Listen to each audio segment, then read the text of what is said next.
Hello everyone, it's time for us to go and take a look at the Samsung Galaxy S21 and compare it against the iPhone 13 and see how both of these phones hold up in 2024. Now, this might be a random comparison, but little did you know, both of these phones actually came out in 2021, and it's kind of interesting to see how 3-year-old phones from both manufacturers have held up in terms of hardware, software, and all those other things. Now, if you want to pick up either one of these phones, links will be down in the description. You can get them from there, and you can help support the channel at the exact same time. Now, for the year of 2021, the Samsung Galaxy S21 did come out a little bit earlier than the iPhone 13, which is kind of crazy because there's some features about the S21 that are better than the iPhone 13 and vice versa. So the S21 on the front side, you're basically getting this beautiful 6.1-inch dynamic AMOLED display. And it's actually 6.2 inches. Did I say 6.1 inch? I meant to say 6.2 inches.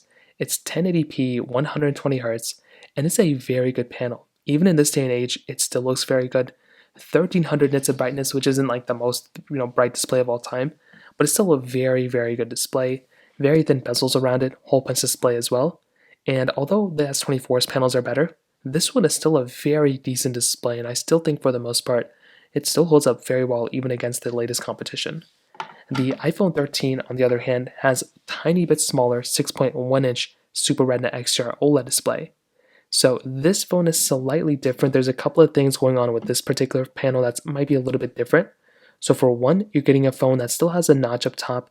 It's a smaller notch, though it's not like it's not the biggest difference of all time, but that is just one thing that you'll kind of notice there. On top of that, the display itself is 60 Hz. So that could be a little bit of a downside for some people as well. If you're trying to go in and get a device or get a panel that might be a little bit better here and there, just keep in mind that with the iPhone 13 display, it's slightly different. So again, not the biggest difference in the world, but just one of those things to keep in mind. But beyond both, I still think both are very, very good, but the iPhone 13's panel maybe just isn't as good as something like the Galaxy S21's. Now on top of that, for the rest of the build, both are very well built phones. You can see that the sides are relatively around the same thing. So you're getting basically this like reflective material on both, which is nice. On the back, the Samsung Galaxy S21 has that USB Type-C port, which is great. The iPhone 13 has a Lightning port, no expandable storage on either one of these phones. On the back side, this is one of the weirder things I've ever seen from Samsung at this time. So on the iPhone 13, we were getting this full-on glass back, which was nice. It was pretty much standard what we were getting on a lot of phones those times. The Galaxy S21 was giving you this frosted plastic back. Now, I will tell you, after using this phone for the last couple of years, the plastic back, it's not a terrible idea, right? But I just feel like putting it on a phone like this randomly was very weird, especially considering the other two phones, the S21 Plus and the S20 Ultra, were giving you glass backs. This one just didn't feel that good. I felt like they were just going backwards, and I really did not like that. But they did change their ways. With the S22, they did bring a frosted glass back, which was good, but I never understood why they did it here. Like, they try to save money, but I don't know what their thought process was behind that. Both have wireless charging, both have IP certification. The Galaxy S21 does have reverse wireless charging though, which is still one of my most favorite features to have on any phone. Unfortunately, the iPhone 13s do not have that. So beyond that, that kind of covers it up here for the most part. There's not really too much else craziness going on here. Now, when it comes down to the software longevity, this is the one area where something like an iPhone 13 is probably going to win at. When you look at something like the iPhone 13, this device is still supported with software, and it's probably going to be supported with software for a long period of time. I mean, a phone like this is a very, very good device. I like these types of devices, and this thing is still getting software support, which is something that I really love to see. And on iOS 18, this phone has actually been a very, very good performing phone, which is something that I've, like I said before, I love to see on this type of phone. On the Galaxy S21, this phone is still supported with software as of now, and there's rumors that it will probably end up getting, One UI 7. So I think it maybe already be, supported or whatever. But that is a very, very big thing. The fact that we have that type of capability on this type of phone is very cool. But the big thing to keep in mind here is that with the Samsung Galaxy S21, this type of phone is not going to last as long as the iPhone 13. Even though they both came out the same year, there's a higher chance there's only a chance that the Galaxy S21 will not last as long as the iPhone 13. So that, once again, just one of those small things to keep in mind. Again, not the biggest thing in the world, but again, it's just one of those things to keep in mind here. So from that side, that kind of covers it up there as well. Now let's go and do a speed comparison between both these phones. The Galaxy S21 has that Qualcomm Snapdragon 888 chipset inside with 8 GB of RAM, But the iPhone 13 has that Apple A15 Bionic chip inside of it with 4 gigabytes of RAM. So let's go see which one's the faster phone between both.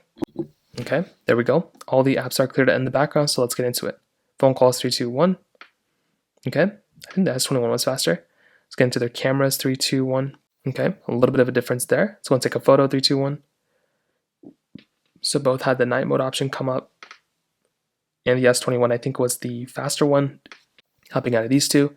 Let's load up their app stores 3, 2, 1. So the S21, but Android's usually loaded up faster than the iPhones. I never really understood why. Getting into this panel, let's go and see, and they're both probably going to be roughly the same thing, but like I said before, the 120Hz panel on the Galaxy S21 is always one of my most favorite things going on there. Hopping out of both of these, we have some of these third-party apps we can kind of load up and open. Snapchat 3, 2, 1. About the same thing. Instagram 3, 2, 1. I was logged into an account here, as you probably saw, but I probably would still say, actually I was logged into both, but this one says I was logged out. Let's go and try going into Gaming Hub and loading up some of these applications that we have down here. So I do have some games that we can go and try opening up. Temple Run 2, 3, 2, 1. Now, as always, this is a basic game. There's not really anything super crazy going on here, but it's still a game that I love to test. And of course, we get into a pop-up here. So I'm clicking confirm. I understand. We'll give this one like a 3-second, improvement. But even actually, it probably would have been about the same had it been, those pop-ups not come up. Yeah, I would have probably said it was roughly around the same thing. Getting into the actual game itself, let's see if there's any difference, which I don't think there's going to be. Pretty much no glitches, no nothing. Both these chipsets at the time were actually very, very good, and I actually liked the 888 chipset a lot at that time, more than maybe in some ways than the HN1, but the HN1 was a pretty big upgrade. Let's go and try Snake versus Blocks, which I think I have. 3, 2. Okay, so this one already opened before I even clicked on it, so I don't know why that happened, but we'll just kind of let it slide. And that, it still probably would have been roughly around the same, to be honest. So overall, I think the performance probably is kind of all over the place between both. But both these phones are very stable in terms of performance, and I don't think I would go from one phone to the other just based off the performance here. So from that side, that kind of covers it up there. Now, in terms of the camera quality, the thing I will tell you is I like the camera quality on both. The Galaxy S21 does have an additional telephoto lens, which is very nice, and a lot of people may actually like that lens a lot more. They both can give you 4K at 60 on the front and the back, but the Galaxy S21 can actually give you 8K capability on the back of that phone. So this in and of itself is probably one of the bigger advantages for something like the Samsung Galaxy S21 in this particular example, in my personal opinion. Now with something like the S21, this is one of those phones that is probably going to last the test of time, probably for quite a bit of time. I feel like this type of camera looks very, very good, and kind of no matter what you're going to do with it, you're probably going to have a really good time with it, in my personal opinion. You have, 30x zoom on the inside, which is pretty big. You still have that 0.5x zoom on the outside, which is still very, very nice. And with a lens like this, it can pretty much take you wherever you want it to go, which is really nice. So this in and of itself, I think, gives you a lot of capability inside of this camera. The iPhone 13 camera is also still very good. Like, this camera still holds up very, very well. And I think, for the most part, it's still good. 5x zoom, though, and 0.5x zoom, and definitely not as good of a camera, I would say, like in terms of full features, as the Galaxy S21. Video mode, cinematic mode, slow mode, time lapse, and you still get portrait mode and panorama mode. But I still look at something like the Samsung Galaxy S21 as being the more superior phone. So overall, in terms of the cameras, I think the Galaxy S21 wins. But I don't know if there's one phone that's the best one of all time. I think the iPhone 13 is probably a more well-rounded phone, considering this thing is still going to be giving you software updates for a couple more generations. So I think that in and of itself is a very big thing. It's still giving you software updates and pretty good battery life, camera, everything like that. The Galaxy S21, I think, is a very good phone. So I love this phone a lot too. But it's only getting one more software update, so I'm not too sure what that's going to look like in the future. But for the most part, I'm looking forward to it. And that's kind of how both these phones kind of compare. If you have any other thoughts or questions, please let me know in the comment section below. Hit the like button, that would mean so much, but definitely hit that subscribe button. More importantly than everything else, I love every single one of you guys. Hopefully I'll catch you guys in the next video. Peace out.